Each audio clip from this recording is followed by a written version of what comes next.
அதிகமான கொழுப்பு இருக்கிற பதார்த்தங்களும், அதிகமான சுகர் இருக்கிற பதார்த்தங்களும் ஏன் நம்மள ஒரு அடிக்டிவா வச்சுட்டுருக்கு?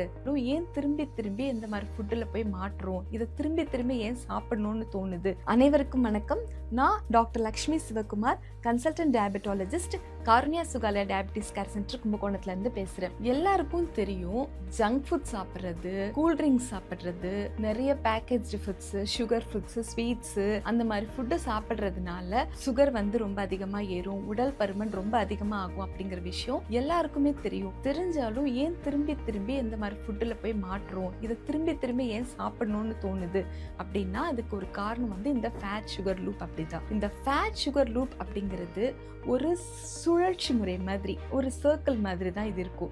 இது டீட்டெயிலா என்ன அப்படிங்கிறது பார்ப்போம் நம்ம இப்போ.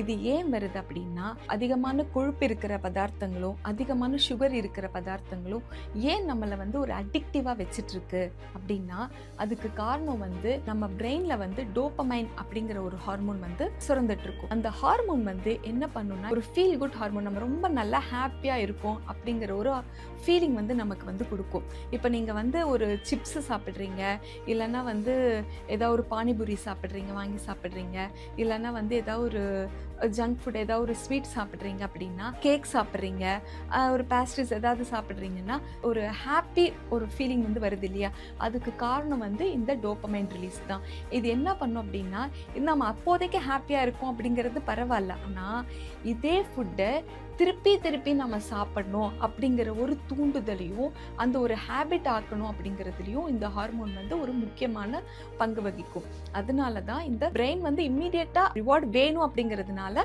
திருப்பி திருப்பி அந்த ஃபுட்டை சாப்பிடணும் அப்படிங்கிற ஒரு எண்ணத்தை தூண்டிக்கிட்டே இருக்கும். இது ஒரு முக்கியமான காரணம் நம்ம திருப்பி திருப்பி இதை சாப்பிட்றதுக்கு.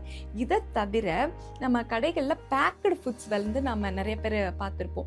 பிஸ்கட்ஸ் ஆகட்டும், இந்த சிப்ஸ் ஆகட்டும், இந்த மாதிரி பேக்கேஜ்டு ஃபுட்ஸ்ல எல்லாம் என்ன பண்ணுவாங்கன்னா, ஆப்டிமல் டோஸ்ல சுகரு, அதுக்கப்புறம் அந்த ஆயில் ஒரு ஃபேட்டை சம்மந்த ஆயில், ஏதாவது சால்ட், இதெல்லாம் அந்த ஆப்டிமல் டோஸில் கொடுத்துருப்பாங்க. அது எப்படின்னா, அது நம்ம சாப்பிட்டோம் அப்படின்னா அந்த பிளிஸ்ஃபுல் ஸ்டேட் அப்படிங்கிற வர்ற மாதிரி. அதனால தான் அந்த பேக்கேஜ்டு ஃபுட்டுக்கு குழந்தைங்கள்லேருந்து அடிக்ட் ஆகி திரும்பி திரும்பி அது சாப்பிடணுங்கிற ஒரு கண்டிஷனுக்கு போகிறாங்க. இது இதுக்கப்புறம் என்ன ஆகும் அப்படின்னா, நம்ம சுகர் சாப்பிட்றோம், இதெல்லாம் சாப்பிட்றோம், ஜங்க் ஃபுட் சாப்பிட்றோம், உடனே ஒரு ஃபீல், நம்ம நல்லா ஃபீல் பண்ணுறோங்கிறது ஓகே. இது கொஞ்ச நேரத்தில் அது என்ன ஆகும் அப்படின்னா, ஒரு ரோலர் கோஸ்டர் மாதிரி நமக்கு எவ்வளோ ஹைட்டாக அந்த இது ஏறிச்சோ அவ்வளோ ஃபாஸ்ட்டாக குறையும். ரோலர் கோஸ்டர் இறங்குற மாதிரி இறங்கின உடனே நமக்கு என்ன ஃபீலிங் இருக்கும் அப்படின்னா, ஒரு எரிச்சலாக இருக்கிற மாதிரி இருக்கும், கோவம் அதிகமாக வரும், மூட் டிஸ்டர்பன்சஸ் அதிகமாக வரும். இதை நம்ம ஓவர் கம் பண்ணுறதுக்கு திருப்பி நம்ம சாப்பிடுவோம். இந்த மாதிரி இந்த சாப்பிட்றது, இந்த எமோஷன்ஸ், இது மாற்றி மாற்றி திருப்பி திருப்பி பண்ணுறதுனால தான் எல்லாருமே அதிகமான உடல் பருமன், அதாவது ஒபிசிட்டி அப்படிங்கிற ஃபேக்டருக்கு தள்ளப்படுறோம். இதை தவிர நீங்கள் ஒரு முக்கியமான விஷயத்தை நோட் பண்ணீங்கன்னா, இயற்கையாக கிடைக்கிற எந்த ஃபுட்டுலையுமே இந்த காம்போ இருக்காது. அதாவது கொழுப்பு சத்து ப்ளஸ் சுகர், அதாவது ஃபேட் ப்ளஸ் சுகர் அப்படின்னு சொல்கிறோம் இல்லையா? இந்த காம்போ இயற்கையான உணவுகள் அவ்வளோ அதிகமாக இருக்காது. இந்த காம்போ கேக்கு, ஐஸ்கிரீம்ஸு, பேஸ்ட்ரீஸு, அதுக்கப்புறம் இந்த fat plus mild sugar plus salt அப்படின்னு நம்ம இந்த சிப்ஸ் ஐட்டம்ஸு, இதிலெல்லாம் தான் இந்த காம்போ நிறைய இருக்கும். இதே நம்ம இயற்கையாக கிடைக்கிற ஃபுட்டில் நமக்கு இந்த மாதிரி காம்போலே இருக்காது. அதில் ஒன்று ஃபேட் அதிகமாக இருக்கிற மாதிரி ஏதோ ஒரு நட்ஸ் அந்த மாதிரி இருக்கும், இல்லைன்னா பால், வெண்ணெய் அந்த மாதிரி இருக்குமே தவிர, இது உங்களுக்கு இந்த ஃபேட்டும் சுகரும் கம்பைன் ஆகிற காம்போ இயற்கையில் கிடையாது. அதனால நம்ம உடம்பு இவ்வளவு அதிகமான ஃபேட்டையும் சுகரையும் சமாளிக்கிற அளவுக்கு உடலோட செரிமான தன்மையாகட்டும், உடலோட அமைப்பு இதுக்கு ஏற்றது கண்டிப்பா கிடையாது. அதனால தான் நம்மளுக்கு வியாதிகள் வர தொடங்குது. சரி, இது என்ன அப்படிங்கிறத பார்த்துட்டோம். இப்போ இது இந்த சைக்கிள் இப்படியே போயிட்டு இருக்கு இல்லையா? இது ஏன் உடைக்கிறது அவ்வளோ கஷ்டமா இருக்குன்னா, நமக்கு அந்த ஹேபிட் மெமரி அப்படின்னு ஒன்று செட் ஆயிடும். நம்ம பழக்க வழக்கம் நமக்கு அப்படியே ஒரு மெமரி மாதிரி நமக்கு உடம்புல பிரெயின் ஸ்டோர் பண்ண ஆரம்பிச்சிடும்.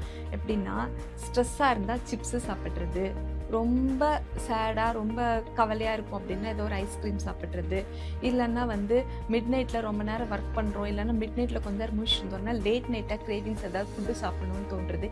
இதெல்லாம் நீங்கள் நல்லா யோசிச்சு பார்த்தீங்கன்னா இதெல்லாம் வந்து ஒரு மெமரி லூப். இந்த ஒரு பழக்கம், இது உடனே இது சாப்பிடணும்.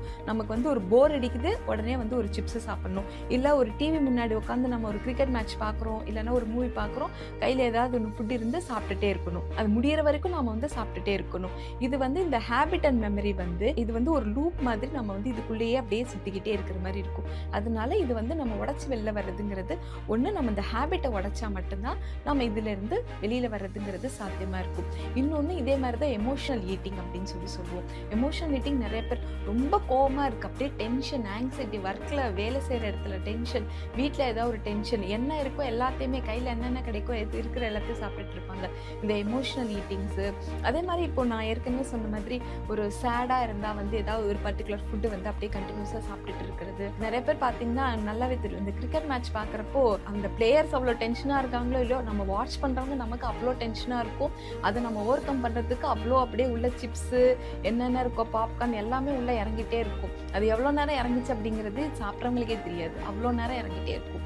இதெல்லாம் வந்து எமோஷனல் ஈட்டிங். அதனால தான் நமக்கு திருப்பி திருப்பி அந்த சுகர் லூப்புக்குள்ளேயே நம்ம வந்து போய் மாட்டிக்கிறோம். நமக்கு வந்து கட் பிரெயின் ஆக்சஸ் அப்படின்னு சொல்லிட்டு ஒன்று இருக்குது. அதாவது நம்மளோட உணவு குடல் இருக்கு இல்லையா, அதுக்கும் நம்ம மூளைக்குமே ஒரு சம்மந்தப்படுத்துறது தான் இந்த கட் பிரெயின் ஆக்சஸ். இது வந்து பர்ஃபெக்டான நம்ம வந்து அந்த ஃபேட் சுகர் லூப்பில் மாட்டோம். எப்படின்னா நம்ம ஒவ்வொரு தடவையும் சாப்பிட்றப்ப, அதாவது வெளியில் இருக்கிற ஃபுட்டு சாப்பிட்றப்போ, ப்ரெசர்வ்டு ஃபுட்டு இதெல்லாம் சாப்பிட்றப்போ நம்ம குடலில் நார்மலாக இருக்கிற பாக்டீரியா இருக்கும், ஈக்குவலி.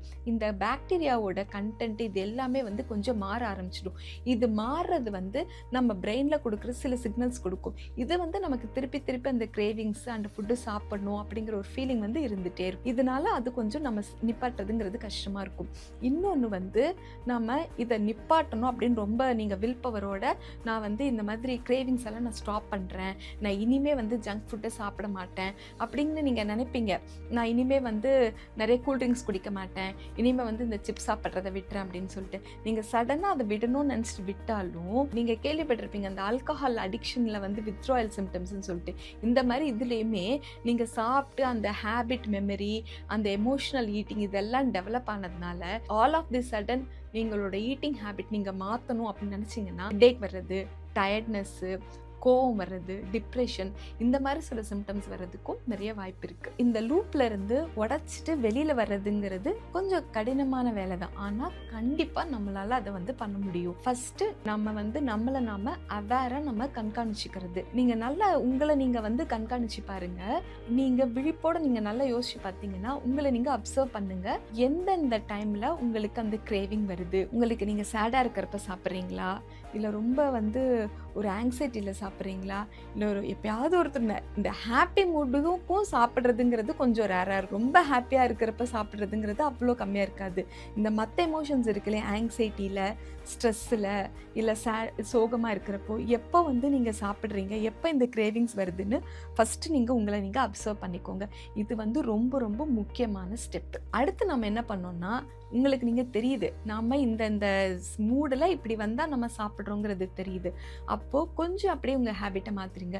நீங்கள் சாப்பிட உட்காரப்ப இந்த சிப்ஸுக்கு பதிலாக நட்ஸ் எடுத்துக்கோங்க. அந்த மாதிரி இதுக்கு பதிலாக அது அப்படிங்கிற மாதிரி சிப்ஸுக்கு பதிலாக நீங்கள் நட்ஸு சாப்பிட்லாம். நீங்கள் இனிஷியலாக வந்து நீங்கள் கூல்ட்ரிங்க்ஸ் குடிக்கிற பழக்கம் இருக்குது அப்படின்னு சொன்னோன்னா அதுக்கு பதிலாக ஜீனி போடாத ஃப்ரெஷ் ஜூஸஸ், இந்த மாதிரி நீங்கள் வந்து இதுக்கு பதிலாக இது அப்படிங்கிற மாதிரி ஒரு சில பழக்கத்தை நீங்கள் மாற்றிக்கிறது மூலமாக பண்ண முடியும். இன்னொரு முக்கியமான விஷயம், நம்ம 3 வேளை சாப்பிட்ற ஃபுட்டு வந்து நம்ம வந்து சரிவிகித உணவாக நம்ம கரெக்டாக பார்த்து எடுத்துக்கணும். அதாவது சரியான அளவில் புரதச்சத்து இருக்கா நம்ம ஃபுட்டில், சரியான அளவில் மாவுச்சத்து இருக்கா, ரொம்ப அதிகமாக இருக்கக்கூடாது. மாவுச்சத்துங்கிறது 1/4 பாகத்துக்கு மட்டும் கரெக்டாக இருக்கா மாவுச்சத்து, கொழுப்புச்சத்து தேவையான அளவுக்கு இருக்கா, நம்ம தேவையான அளவுக்கு விட்டமின்ஸ் மினரல்ஸ் எல்லாமே ஒரு நாளைக்கு அந்த சாப்பிட்ற ஒரு வேளை உணவில் இது எல்லாமே இருக்கா அப்படிங்கிறத கண்டிப்பாக கரெக்டாக நீங்கள் கண்காணிச்சுக்கோங்க. இது வந்து உங்களோட ஃபுட் கிரேவிங்ஸ் தவிர்க்க ரொம்ப முக்கியமாக உதவும். இந்த ஒரு முக்கியமான விஷயம், நிறைய தண்ணி குடிக்கிறது. வைக்கிறது. எவ்வளோக்கு எவ்வளோ முடியுமோ 1 மணி நேரத்துக்கு ஒரு தடவை நீங்கள் ஒரு ரிமைண்டர் செட் பண்ணி கூட நீங்கள் வந்து கொஞ்சம் கொஞ்சமாக தண்ணி வந்து நீங்கள் எடுத்துக்கிட்டே வரலாம். வாட்டர் நீங்கள் அந்த அளவுக்கு நீங்கள் வந்து வாட்டர் எடுக்க எடுக்க உங்களுக்கு இந்த கிரேவிங்ஸ் வந்து குறையிறதுக்கு நிறைய வாய்ப்பு இருக்குது. ரொம்ப ஸ்பீடாக ஆல் ஆஃப் தி சடன் ரொம்ப பண்ணாமல் ஒரு ஸ்டெப்பு ஒரு தடவைங்கிற மாதிரி நம்ம ஒவ்வொரு ஸ்டெப்பாக கரெக்டாக கொண்டு போனோம் அப்படின்னா இந்த சைக்கிள் இருந்து கண்டிப்பாக வெளியில் வர்றது அப்படிங்கிறது கண்டிப்பாக சாத்தியமாகும். ஃபஸ்ட்டு ஸ்டெப்பு வந்து நம்ம அவேர்னஸ், விழிப்புணர்வு. முதல்ல நாம் எடுத்து வைக்கிற அடி வந்து விழிப்புணர்வு. அடுத்த அடி வந்து நம்ம எடுக்க போகிற செயல்கள், அதாவது ஆக்ஷன்ஸ். ஸோ இதைப்படி பண்ணோம் அப்படின்னா நம்ம உடல் பருமனை வந்து தடுக்க முடியும். இதனோட ஒரு முக்கியமான காரணமான இந்த ஃபேட் சுகர் லூப்ல இருந்து நம்ம கொஞ்சம் வெளியில் வர முடியும். இதுக்கு காரணமான உடல் பருமனை நம்மளால் குறைக்க முடியும். இந்த உடல் பருமன் வந்து சர்க்கரை வியாதிக்கு மற்ற நிறைய பிரச்சனைகளுக்கு ஒரு அடிப்படை காரணமாக இருக்குது. சர்க்கரையை வெல்வோம் அக்கறையுடன். நன்றி.